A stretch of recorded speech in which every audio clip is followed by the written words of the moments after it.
అమ్మాయి అరుణ BA pass అయింది. ఇంటి పని వంట పని అంతా చేత. ఏది చేతనైనా ఏది చేత కాకపోయినా మా అబ్బాయి ఇష్టపడ్డమే ముఖ్యమండి. మా అబ్బాయికి నచ్చితే ఆ పిల్ల ఆడపిల్ల అయినా సరే లేక గాడిద పిల్ల అయినా సరే ఇచ్చి పెళ్లి చేసేస్తాను. అబ్బాయి ప్రశ్నలే. మీకు పాటలు ఏమైనా వచ్చా? వచ్చండి. డాన్స్ రాదండి. రసగుల్లా చేయడం వచ్చా? అవంటే నాకు మహా ఇష్టం అండి, అందుకనే అడుగుతున్నాడు. సరిగ్గా చేయటం రాదండి, నేర్చుకుంటాను. చూడండి పెళ్లికొడుకు గారు, మా స్నేహితురాల్ని మీరు ప్రశ్నలు అడిగారు, మరి దాని తరపున నేను మిమ్మల్ని కొన్ని ప్రశ్నలు అడగొచ్చా? మధ్యలో ఈ పిల్ల ఎవరు ప్రశ్నలు అడగడానికి? నేనెవరైతే ఏమిటండి, మీ అబ్బాయి ప్రశ్నలు అడగడంలో తప్పు లేనప్పుడు అమ్మాయి తరపున నేను అడగడంలో తప్పేమిటి? అడగనే నాన్న, నాకేమన్నా భయమా? అవునవును, మనకేం భయం, అడుగు. మా అరుణకి పాట డాన్స్ వచ్చా అని అడిగారు, మరి పెళ్ళయ్యాక ఆమె చేత మ్యూజికల్ నైట్స్ డాన్స్ ప్రోగ్రామ్స్ అలాంటివి ఏమైనా పెట్టిస్తారా? ఏ అదేం పెట్టించకపోతే అడగకూడదా? మరేం కాదు, మీకొచ్చే జీతానికి భారీ ఎత్తున పెద్ద థియేటర్లు బుక్ చేసి దాని చేత ప్రోగ్రామ్స్ ఇప్పించలేరు కదా అని అలా అడిగాను అంతే. అవును, మీ కరాటే వచ్చా? రాదు, నేర్చుకోను కూడా. మీరు క్రికెట్ ఆడతారా? ఆడను, కావాలంటే చూస్తాను. రేపు పెళ్ళాన్ని ఎవరైనా ఏడిపిస్తుంటే రక్షించుకోవడానికి కరాటే గాని, పెళ్ళా సరదాగా చూడాలంటే ఆడడానికి క్రికెట్ కూడా రాదు. ఏమిటండి ఈ పిల్లలు తీసుకొచ్చి అర్థం లేని ప్రశ్నలు అడిగిస్తున్నారు? ఇవి అర్థం లేని ప్రశ్నలు కావు, మీరు అర్థం చేసుకోలేని ప్రశ్నలు. పశువులు సంతలోకి వచ్చినట్టు పెళ్లి చూపుల పేరుతో పెళ్లి కూతురు ఇంటికొచ్చి తలా తోకాలేని ప్రశ్నలు వేసి ఆ పిల్లలు బాట పెట్టి ఆ తర్వాత తీర్పిచ్చే జడ్జి గారులాగా మీరు జడ్జిమెంట్ ఇవ్వడం సాంప్రదాయం కావచ్చేమో గాని సంస్కారం మాత్రం కాదు. అమ్మా సీత, నువ్వు ఊరుకోమ్మా. ఎందుకు ఊరుకోవాలి బాబాయ్ గారు? మన అమ్మాయి ఎలాంటిదని వాళ్ళు తెలుసుకోవడానికి ప్రయత్నించినప్పుడు వాళ్ళ అబ్బాయి ఎలాంటి వాడో తెలుసుకోవడానికి మనం ఎందుకు ప్రయత్నించకూడదు? అమ్మమ్మమ్మమ్మమ్మ, నీలాంటి పిల్ల ఈ పిల్లకి స్నేహితురాలంటే ఈ అల్లుడు కూడా ఆటం బాంబులాడదన్నమాట. ఈ పిల్లను పెళ్లి చేసుకున్న మరుక్షణం నా కొడుకు మతిస్థిమతు లేకుండా రోడ్లెంబడి తిరగాలి, వాడి వెంట నేను తిరగాలి. చూడండి పెద్దవారు, మీకు ప్రత్యేకంగా చెప్పక్కర్లేదనుకుంటాను. వాడదంటే అమ్మకానుకున్న ఆట వస్తువు అనుకోకండి. వచ్చి చూసి పరీక్షించి పరిశీలించి మీ ఇష్టాలు చెబితే తలదించుకోవడానికి ఈ కాలపు ఏ ఆడపిల్ల సిద్ధంగా ఉండదని గుర్తుంచుకోండి. నువ్వెన్నైనా చెప్పు సీత, పెళ్లి చూపులకు వచ్చిన అబ్బాయిని అలా ప్రశ్నలు వేయటం పొరపాటు అనిపిస్తోంది. తన లైఫ్ పార్ట్నర్ గురించి మగాడు ప్రశ్నలు వేసినప్పుడు ఆడది మాత్రం ప్రశ్నలు ఎందుకు వేయకూడదు? ఆడపిల్లల వైపు నుంచి ప్రశ్నలు వేయడం మొదలు పెడితే అబ్బాయిలు పారిపోతారే పెళ్లి చేసుకోకుండాను. సరే, పెళ్ళన్నది ఆడదానికి ఎంత అవసరమో మగవాడికి అంత అవసరమే. కనుక ఎవరు ఎంతకాలం అని పెళ్లి చేసుకోకుండా పారిపోతారో? దాని పెళ్లి చూపులప్పుడు నువ్వు అలా మాట్లాడావు, రేపు నీ పెళ్లి చూపులప్పుడు ఏం చేస్తావే? ఆడది మగాడు ముందు బలి కోసం ముస్తాబైన గొర్రె పిల్లలా తల ఉంచుకుని కూర్చోవడం, ఇవన్నీ నా విషయంలో కుదరదు. మరి నీ పెళ్లిలా చేసుకుంటావే? అదే సస్పెన్స్. నేనెలా పెళ్లి చేసుకుంటాననేది త్వరలోనే మీకు తెలుస్తుంది. అబ్బారు ఎక్కడేమిటి చూసారా? ఎవరో అమ్మాయి మొగుడు కావాలి అని పేపర్లో వేసిందిరా. ఆవేశపడకండి, పేపర్ చెడిపోతుంది. వాడు చదువుతానంటున్నారుగా, ఫేమస్ ఆడ చదువు. మొగుడు కావాలను అనేక లక్షల ఆస్తికి వారసురాలు, కోటేశ్వర ఏకైక కుమార్తెనై అందం చదువును నాకు మొగుడు కావాలి. అన్నింటిలోనూ నాకంటే ఎక్కువ అర్హతలు గల వ్యక్తి నేను ఎన్నుకోదలిచాను. చదువు, అంతస్తు, ఆస్తి, అందం, పేరు ప్రతిష్టలు కలిగిన ఉత్సాహవంతులైన యువకులు నేను చేసే ఇంటర్వ్యూకి హాజరు కావచ్చు. ఇంటర్వ్యూ జరిగే స్థలం తాజ్ హోటల్, రూమ్ నెంబర్ 321, సమయం శుక్రవారం సాయంత్రం 5-7 గంటల మధ్య. పైన పేర్కొన్న అర్హతలు కలిగిన ఎవరైనా హాజరు కావచ్చు. ఇట్లా సీత ఎంఏ. సీతో పీతో ఈ పిల్ల చాలా పెద్ద కెనెట్లో ఉంది గురు. అది ఇచ్చిన అడ్వర్టైజ్మెంట్ చూస్తుంటే ఆ నేపాల్ మహారాజు కొడుకొచ్చినా సెలెక్ట్ చేసుకోదనిపిస్తోంది. మనబోటి వాళ్ళు ఎవరూ లాభం లేదురా. ఆ అమ్మాయికి నచ్చాలంటే ఏ అమెరికా ప్రెసిడెంటో ఇంగ్లాండ్ ప్రైమ్ మినిస్టర్ అయి ఉండాలి. Non sense. దీని చేత సెలెక్ట్ కాబట్టడానికి ఎక్కడి నుంచో రావాలా? మనం వెళ్ళినా చాలు సెలెక్ట్ కావచ్చు. కబుర్లు చెప్పడం కాదు గురు, దమ్ములుంటే వెళ్ళి ఆమె చేత సెలెక్ట్ అనిపించుకో, నీకే తెలుస్తుంది. దమ్ముగిటే చాలదురా, సొమ్ములు కూడా ఉండాలి ఇలాంటివన్నీ పడగొట్టడానికి. అలాంటివి ఏమీ అక్కర్లేదు, పర్సనాలిటీ మాట ఉంటే చాలు. ఇలాంటి వాటిని ఈజీగా పడగొట్టచ్చు. అంత తేలిగ్గా చెబుతున్నావు. ఆ ఇంటర్వ్యూకి వెళ్ళి సెలెక్ట్ అయ్యారా చూద్దాం. Okay, 1000 rupees bet. నేను వెళ్ళి ఈ అమ్మాయి ఇంటర్వ్యూలో సెలెక్ట్ అయ్యి వస్తాను. One condition. ఏమిటది? నేను పందెం కోసమే వెళుతున్నాను తప్ప ఆ పిల్లని పెళ్లి చేసుకోవడానికి మాత్రం కాదు. కనుక ఈ పిల్ల నన్ను సెలెక్ట్ చేసుకున్నట్టుగా ప్రూవ్ చేసుకుని ఆ తర్వాత నీలాంటి దాన్ని పెళ్లి చేసుకోవడం నాకు ఇష్టం లేదని దాని మొహం మీద చెప్పేసి వస్తాను. Done. Next. May I come in? yes, come in. Hello. Hello, take you seat. Thank you. ఏమిటి ఇలా వచ్చారు? ఇంటర్వ్యూలో ఏదో గొప్ప క్వశ్చన్ ఉంటాయి అనుకున్నానే, మొట్టమొదటే వేశారు డెత్ క్వశ్చన్. డెత్ క్వశ్చనా? అంటే చొచ్చు ప్రశ్న. బాంబేలో బాంద్రాలో బ్యూటీ క్వీన్ రెస్టారెంట్ లో కూర్చుని బ్రేక్ఫాస్ట్ తింటూ paper తిరిగేశాను.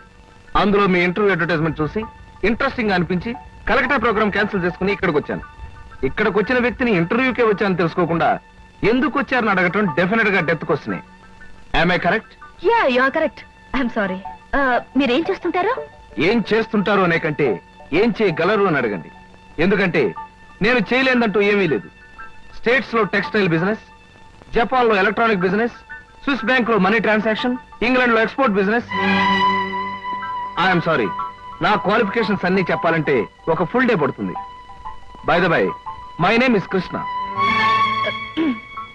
Glad to meet you. అన్నట్టు నేను అడ్వర్టైజ్మెంట్ ఇచ్చిన పేపర్లోనే మరొక 6 పెళ్లిళ్ళ అడ్వర్టైజ్మెంట్స్ వచ్చినాయి. అక్కడికి వెళ్లకుండా ఇక్కడికే ఎందుకు వచ్చారు? ఇది ఒక ఫూలిష్ క్వశ్చన్. దట్ మీన్స్ చవట ప్రశ్న. మిగతా అడ్వర్టైజ్మెంట్స్ అన్ని వాళ్ళ పేరెంట్స్ ఇచ్చారు, ఇదొక్కటే ఇండివిజువల్ గా ఇచ్చారు. అందుకే తమాషాగా థ్రిల్లింగ్ గా ఉండి ఫ్లైట్ ఇటు పక్కకు మళ్ళించాను.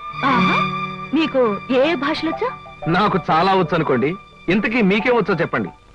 తెలుగు, ఇంగ్లీష్, కాస్త హిందీ. That's all? అంతేనా? మ్, నాకు ఫ్రెంచ్ వచ్చు. ఫెర్నాష్ ఇస్కోలా డెషికా అంటే ఫ్రెంచ్ లో మీరు కులాసాగా ఉన్నారా అని. చైనీస్ వచ్చు. చింగ్ చాంగ్ చింగ్ మెన్ అంటే మీరు చాలా అందంగా కనిపిస్తున్నారు అని. జాపనీస్ వచ్చు. ఓషియో ఖుష్బూ బుషు అంటే నా గురించి మీకు చాలా తక్కువ తెలుసు అని. ఇలాగే ఆల్మోస్ట్ వరల్డ్ లాంగ్వేజెస్ అన్ని కవర్ చేస్తాను. ఫ్యాంటాస్టిక్. మీ ఫ్యామిలీ బ్యాక్గ్రౌండ్? మా ఫాదర్ రాగరాజు అంటే junior Tyagaraju, a great singer.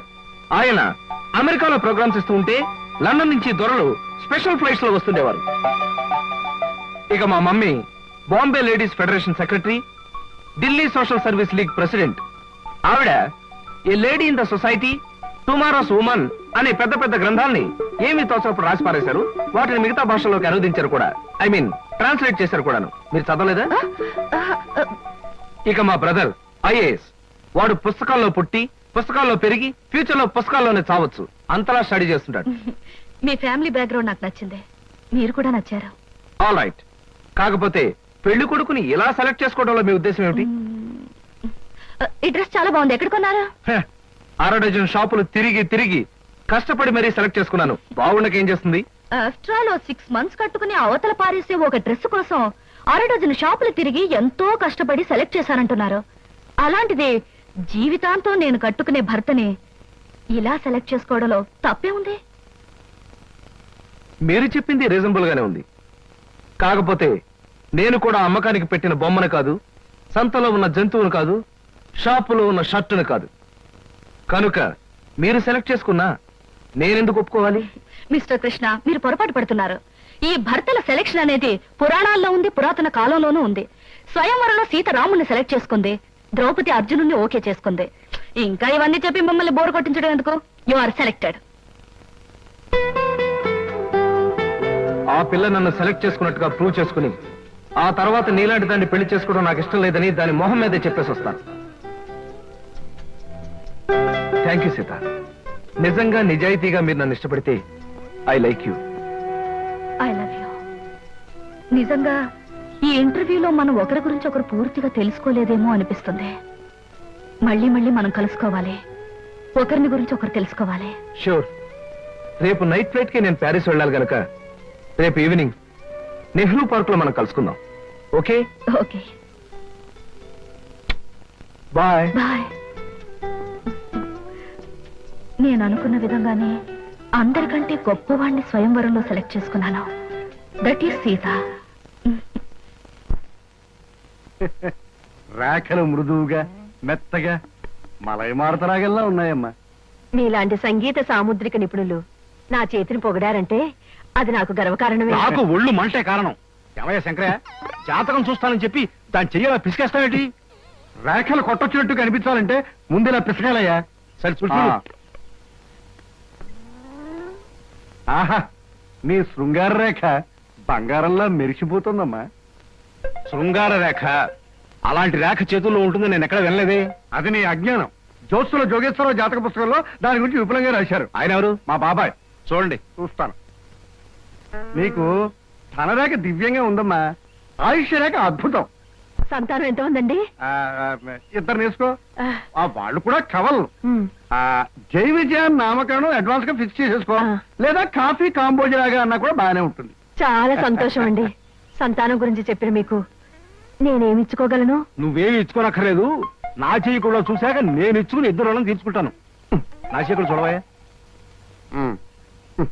పుట్టుకుంటేనే తెలుస్తుంది ఇది నష్టజాతకం అని. రేఖలు చూసి చెప్పు. తన రేఖ దరిద్రంగా ఉంది, ఆయుష్ రేఖ అధ్వానంగా ఉంది, సంతాన రేఖ శూన్యం. దానికేమో ఇద్దరు సంతానం అన్నావు, నాకు సంతాన రేఖ లేదు అంటున్నావు. ఏంటిది?